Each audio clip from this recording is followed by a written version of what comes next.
Bienvenue dans Business Models, l'émission qui vous donne envie d'entreprendre. Vous le savez, le bonheur est dans le pré, y compris pour les entrepreneurs. On en parle aujourd'hui dans Business Models.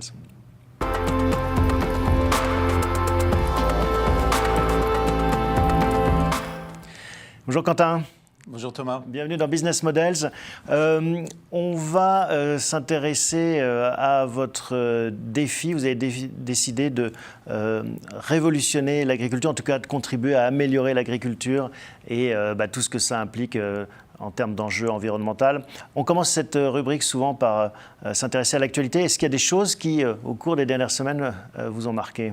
On parle beaucoup d'environnement, on parle beaucoup d'agriculture. Je pense qu'un des enjeux fondamentaux, c'est par exemple que l'Europe a annoncé sa neutralité carbone pour 2050. C'est demain 2050 à l'échelle de ces enjeux. Évidemment, ça va très vite, et en particulier pour l'agriculture, avec des cycles qui sont des cycles forcément longs. Et cette neutralité carbone pour 2050, ça veut dire que l'agriculture doit profondément changer son approche de production. Sachant que l'agriculture, c'est à peu près 15-20% en fait, des émissions carbone, et aussi qu'il y a un potentiel énorme de stockage carbone dans les sols agricoles. Enfin, tout ça fait qu'il y a des enjeux très importants et des opportunités majeures pour l'agriculture. Mais alors souvent, on a des discours au niveau européen, macro, politique, qui ne sont pas toujours suivis d'actes. Est-ce que cette fois, vous êtes optimiste ? Parce que depuis le temps qu'on dit que la maison brûle... On doit être nécessairement optimiste, au sens où si on ne l'est pas, on n'agira pas. Donc moi, je suis plutôt un optimiste inquiet. C'est pour ça que vous êtes un entrepreneur. Voilà, c'est ça. Donc je pense que les choses peuvent changer. Enfin, il y a déjà pas mal de choses qui ont changé. C'est-à-dire qu'aujourd'hui, dans l'agriculture, et je vois même depuis 2 ans et demi qu'on a commencé ce projet, aujourd'hui, les rires ont changé de camp. C'est-à-dire qu'il y a 2 ans et demi, ou il y a 2 ans... Les gens qui parlaient d'une transition agricole, disons que la masse de l'agriculture les regardait comme des rigolos et on en riait. Aujourd'hui, ces gens-là sont considérés comme étant l'avant-troupe, les précurseurs de ce qui va arriver. Ça a été quoi le déclic ? Je pense que le déclic, c'est qu'il y a eu énormément de choses qui se sont passées depuis 2 ans, que ce soit de la mesure de l'impact sur la biodiversité, par exemple sur les oiseaux en Europe, de l'agriculture sur les oiseaux, toutes les affaires liées aux producteurs d'intrants, Monsanto, le glyphosate, tous ces sujets-là. Si on s'arrête sur ces sujets, on voit que c'est compliqué de faire évoluer les mœurs. Oui, c'est compliqué de faire évoluer les mœurs. Simplement, il y a un faisceau convergent d'informations qui font qu'à un moment, il n'y a plus de place pour une information qui va dans le sens inverse, en fait. C'est-à-dire aujourd'hui, personne ne va arriver sur le marché en disant l'avenir de l'agriculture, c'est la chimie, par exemple. On sait qu'il faut passer à d'autres modes de production, à d'autres approches. C'est peut-être pas la chimie, mais il y a une évolution, et c'est pour ça que des entrepreneurs s'emparent du sujet, qui est vers la technologie. On voit des nouvelles formes d'agriculture, des agricultures urbaines, ces fermes verticales. J'imagine que vous avez déjà vu ces images où on empile des salades ou des fraises jusqu'au plafond, du sol au plafond. Quelle est votre réaction face à ce type d'agriculture ? En fait, quand j'ai quitté De Vialet, un des premiers réflexes, parce que je m'intéressais déjà au sujet d'agriculture et que je savais que ma prochaine entreprise serait dans ce domaine-là, je suis allé voir justement ces modèles-là. Et pour moi, le juge de paix, c'était le goût des produits. Et j'ai goûté les produits et j'ai été très déçu. Et en fait, je suis allé sur le terrain pour essayer de comprendre, en fait.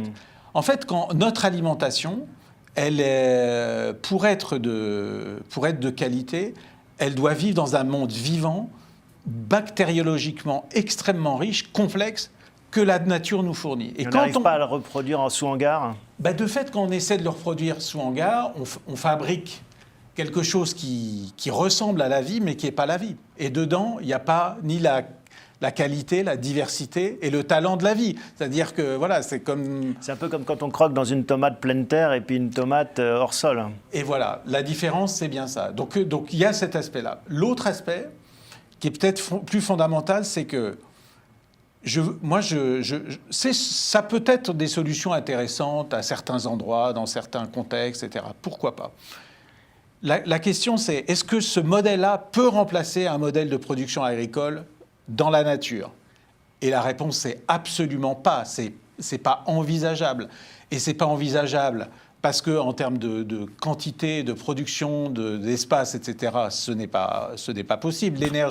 L'énergie, on a des énergies gratuites. Enfin, l'énergie du soleil qui fait pousser les plantes, la pluie, etc. Enfin, voilà, et l'énergie du sol. C'est-à-dire tous ces éléments-là sont des éléments qui sont gratuits, qui sont disponibles et dont il faut se servir et qui assurent par ailleurs la survie de l'ensemble du dispositif, y compris nous. C'est-à-dire on ne peut pas éradiquer tout ce qui se passe autour de nous et espérer continuer à vivre. Donc on a besoin de maintenir un milieu naturel exploité, c'est-à-dire c'est pas un milieu vierge, je ne parle pas de ça, je parle d'un milieu exploité, mais qui soit un milieu dont on développe le vivant. Et la réponse ne peut pas être uniquement par des systèmes artificiels, quoi. Bon, on va voir en tout cas pourquoi le bonheur est dans le pré pour de nombreux agriculteurs, et pas d'agriculteurs, c'est vrai pour les agriculteurs, mais d'entrepreneurs comme vous qui ont décidé de prendre ce nouveau terrain de jeu pour entreprendre.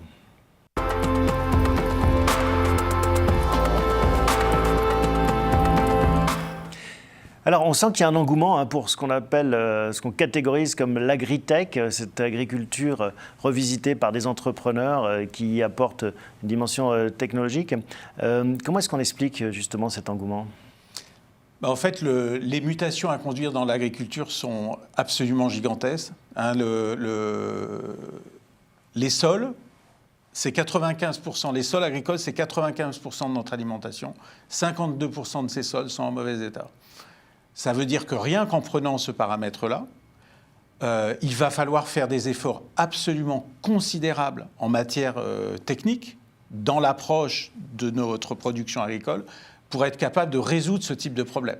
Et ce type de problème se pose sur plein de dimensions. La valeur nutritionnelle de nos produits, la sécurité alimentaire, l'augmentation de la population mondiale. Enfin, il y a plein d'éléments qui font que je pense que le sujet des 20 ans qui viennent, c'est l'agriculture. Mais alors c'est intéressant parce que jusqu'à présent, tout le mouvement de la technologie était pour industrialiser, c'est pas un beau mot, mais pour rendre plus productive cette agriculture. Et là, on arrive à des mouvements un peu inverses en disant non, il faut ralentir, il faut préserver finalement, il faut peut-être aller moins vite avec moins de chimie, moins de la technologie pour ralentir, pas pour améliorer la production. Alors, c'est améliorer les conditions de la production et la valeur de la production, pas forcément le rendement de cette production. Lorsque la chimie, dans les années, après-guerre, dans les années 50, est arrivée en Europe massivement, ça a été un miracle. C'est-à-dire que les gens qui ont commencé à mettre des phosphates sur les sols, etc., pour produire, ont vu une augmentation considérable des rendements. Et puis, ils ont protégé avec des insecticides, des fongicides, des pesticides, enfin, voilà, toute une gamme de produits, et ils ont vu leur rendement augmenter. Et puis ça a duré pendant 30 à 40 ans. Et puis, depuis une vingtaine d'années, les rendements commencent à baisser, en fait. C'est-à-dire que... Malgré tous ces intrants. À cause de ces intrants. C'est-à-dire qu'entre-temps, on avait multiplié par 4 ou 5 les niveaux de phosphate qu'on mettait dans les sols, et on avait multiplié par 100 les pesticides qu'on utilisait. Et la réalité, c'est qu'on a abîmé un milieu qui est le milieu qui produit. C'est-à-dire que c'est pas l'agriculteur qui produit, c'est la terre qui produit. Donc c'est un nouveau cycle. Et maintenant, il faut que la technologie permette de redonner un second souffle à cette production. Voilà. Maintenant, il faut une technologie plus fine qui peut intégrer des éléments de chimie, mais il faut une technologie plus fine qui nous permette de redonner à la terre ses capacités productives, à mettre le moins possible d'intrants dans les sols, et favoriser la fertilité naturelle des sols. Parce qu'il faut bien la nourrir aussi, cette planète, de plus en plus nombreuse. Oui, alors le problème n'est pas tant de nourrir la planète. C'est-à-dire les capacités existent, tant qu'on ne détruit pas les sols, c'est-à-dire tant qu'on ne se retrouve pas dans une situation où demain, ce n'est pas la moitié, mais les 3/4 des sols qui deviendraient abîmés. La réalité aujourd'hui, en Europe, aux États-Unis, en Amérique du Sud, c'est à peu près les 3/4 des terres cultivées sont utilisées pour vous nourrir le bétail. Soit parce que le bétail est sur les sols, mais plus souvent parce qu'on fabrique de l'alimentation du bétail qu'on va donner au bétail. Et c'est tout l'enjeu aussi de passer au vegan, tous ces mouvements. Alors, sans forcément passer au vegan, mais c'est avec une consommation plus raisonnable, plus raisonnée de viande, par exemple, avec une viande produite dans des meilleures conditions, c'est-à-dire élevée dans des herbages, qui sont des modèles qui sont beaucoup moins impactants du point de vue du carbone, du point de vue de l'usage de pesticides, etc. Ce sont des formules qui existent depuis des milliers d'années et qui fonctionnent bien, et qu'on sait aussi perfectionner, et que des éleveurs ont développé depuis longtemps, en mettant aussi de la technologie pour utiliser, quand on doit les utiliser, des intrants chimiques de façon raisonnée, aux endroits strictement nécessaires, et globalement de la technologie pour comprendre comment fonctionne la nature et être capable d'aider la nature à se développer et non pas à lutter contre elle, quoi. Et on va voir, Quentin, comment vous, avec Greenback, vous apportez votre pierre à l'édifice.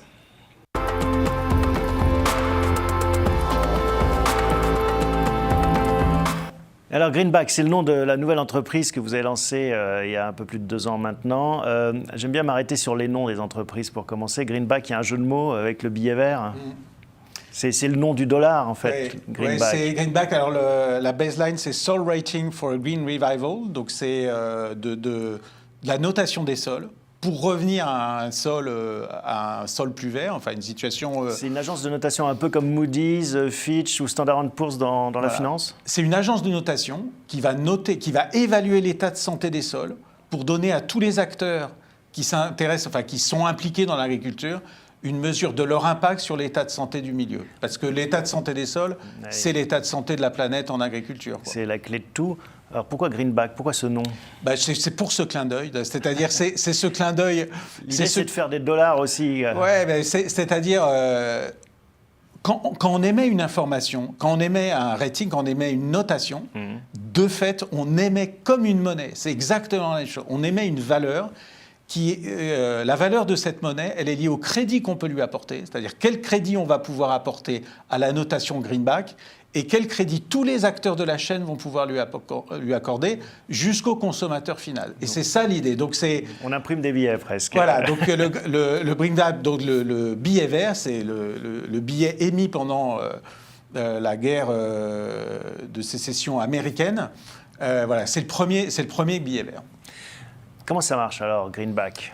Donc en général, c'est un industriel, une coopérative, un acteur qui travaille dans l'agroalimentaire. Ça peut être aussi un fermier, un agriculteur, mais c'est surtout des acteurs de ce type-là qui s'intéressent à son approvisionnement.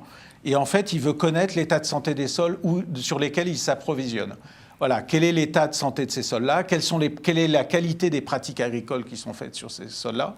Et donc, nous, on intervient et on va évaluer ces sols-là pour lui permettre de faire des arbitrages sur ses approvisionnements et sur sa politique agricole. Alors, vous avez apporté une petite vidéo qu'on va découvrir ensemble, où on voit en effet les critères d'évaluation. Il y a 3 grands critères, principalement, c'est ça? La biodiversité, l'empreinte carbone et l'intégrité? Alors, oui, c'est ça. Donc, la biodiversité, on va mesurer dans les sols la biodiversité à travers des analyses ADN de sol, comme on peut le faire pour un être humain. On va mesurer le carbone du sol, c'est-à-dire l'humus du sol, le stockage qu'il y a dans ce sol, parce que l'humus est fondamental pour permettre aux plantes de se développer, à la biodiversité de transformer cet humus, de le minéraliser pour que les plantes puissent l'utiliser. On voit en effet le résultat, c'est ce rating, c'est cette empreinte. Voilà, c'est ça. Et puis, il y a la pollution, enfin l'intégrité, c'est la pollution et l'érosion qu'on va mesurer. Voilà. Et tous ces différents critères rentrent en ligne de compte pour exprimer la santé du sol. Et alors, il y a un travail terre à terre, sans jeu de mots, où vous allez prélever des échantillons sur le terrain. Et puis, on a vu un satellite aussi dans votre vidéo. Alors, c'est quoi le lien entre les deux? En fait, le lien, c'est que pour noter les sols, on s'appuie sur des mesures au sol, et des mesures qui vont donner lieu à l'analyse ADN, etc. Et ça, on fait des prélèvements dans les sols. Et puis, on collecte énormément de données sur le contexte de la parcelle, des données climatiques, des données d'environnement, enfin de biodiversité environnementale, des données de couvert végétal sur les parcelles, de rotation de culture, des données de pollution. Toutes ces données, elles viennent de bases de données, elles viennent d'imagerie satellite qu'on analyse et qui nous permettent de créer des liens entre des contextes et des situations de notation qu'on a effectivement faites. Comme on peut le faire en santé humaine, où on va relier des éléments de contexte, votre taille, votre poids, votre consommation d'alcool, etc., votre activité physique et votre état de santé. Et donc, en corrélant ces différents éléments, on est capable de construire des modèles prédictifs sur l'évolution de la santé, parce qu'on a énormément de données, ou alors sur la prise en compte d'espaces très grands à partir d'échantillons sélectionnés dans cet espace-là, mais sans aller mesurer toute la totalité des parcelles. Donc il y a une dimension big data, ouais. On l'a compris. Vos clients, quel est le business model finalement? Alors, le business model, il y a 3 types de modèles, enfin de business model. Il y en a un sur de la transaction, donc là on intervient ponctuellement parce qu'il y a de l'achat, de la vente de terre, de la mise en location, de financement, etc. Ouais, on s'intéresse aux actifs. Diagnostic. Voilà, on fait un diagnostic qui est lié à une transaction. Il y a le monitoring, la surveillance pour les approvisionnements des industries agroalimentaires, textiles, etc. Donc là, on est sur des abonnements annuels, enfin sur 5 ans, 10 ans, où on va surveiller ces sols. Et puis, il y a de la certification, parce qu'on mesure, par exemple, les puits carbone dans les sols.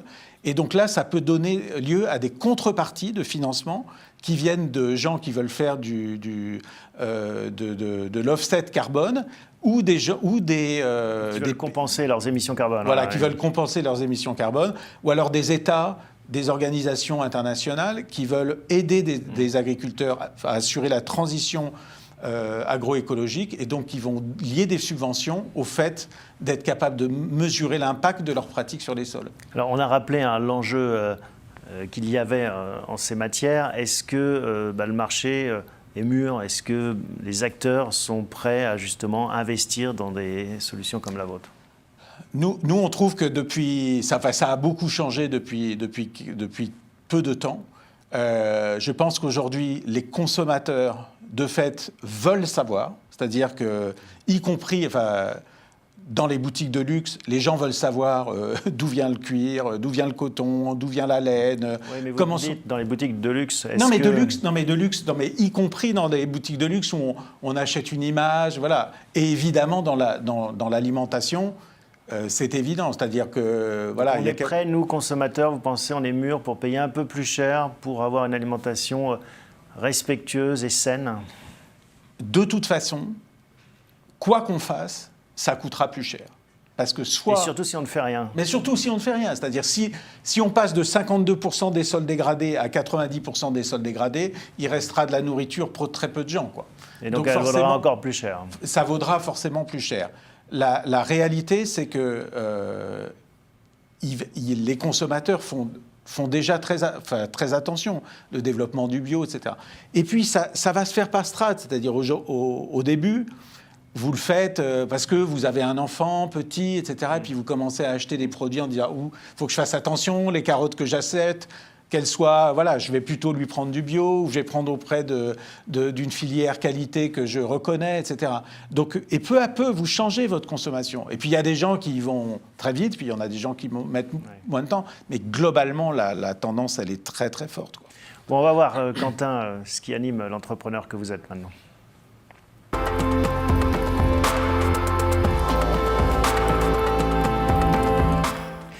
On veut changer le monde quand on est entrepreneur, et vous en êtes un bon exemple finalement, parce que vous attaquez à un enjeu colossal.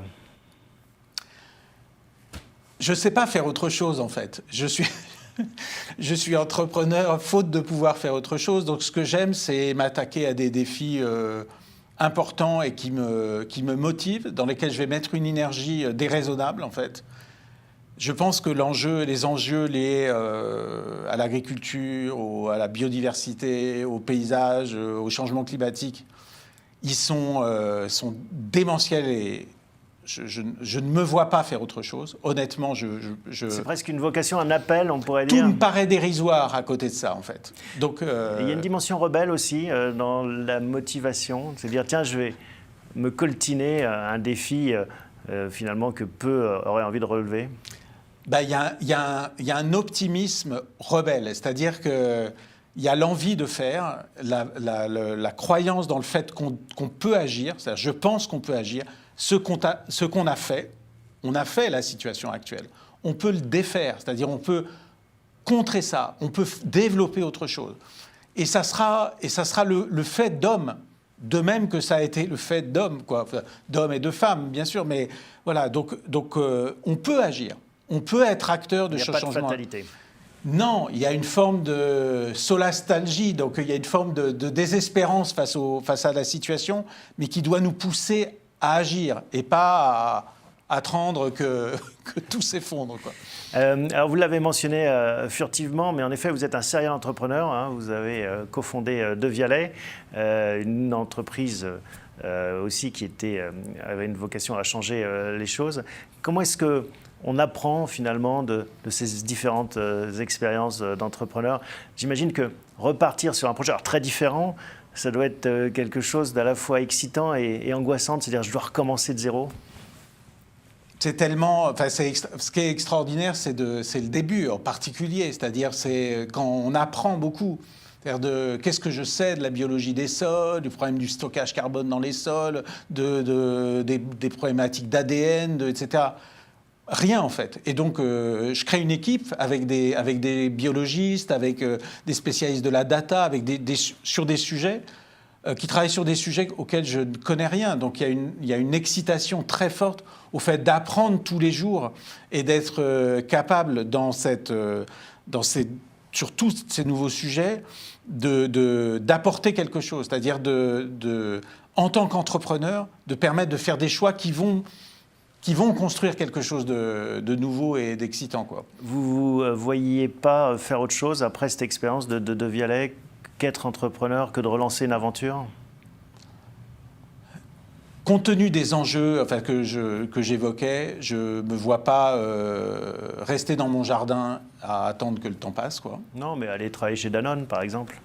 Mais je sais pas obéir, en fait. Je pense que je peux pas rentrer dans une organisation que je modèle pas, en fait. Voilà. Et ce qui pose la limite aussi de l'aventure à un moment donné, peut-être parce que pour grossir et changer le monde, à un moment donné, il faut avoir des partenaires et céder une partie de son pouvoir d'entrepreneur. Mais c'est un vrai sujet. Donc, effectivement, dès lors que vous levez des fonds, dès lors que vous vous associez, voilà, forcément, il y a un moment, vous diluez aussi le pouvoir de l'entrepreneur. Ça ne veut pas dire que l'entrepreneur, il a vocation à prendre toutes les décisions. Mais en fait, surtout pas. Mais il a vocation à orienter la vision, à la pousser. Et ça peut, à un moment, aller contre sa vision. Voilà, donc il faut en tirer les conséquences et éventuellement partir et faire autre chose. Donc, Et la leçon de Vialet que vous retenez, s'il devait y en avoir une? Il y en a tellement. Oui, enfin, non, mais il y en a tellement. Mais je pense que. Une qui vous sert actuellement? De ma liberté, quoi. Justement d'être capable de préserver un niveau nécessaire de liberté, pas uniquement pour moi, mais pour le projet que je veux conduire, en fait. D'être capable d'être fidèle à ce que je veux faire.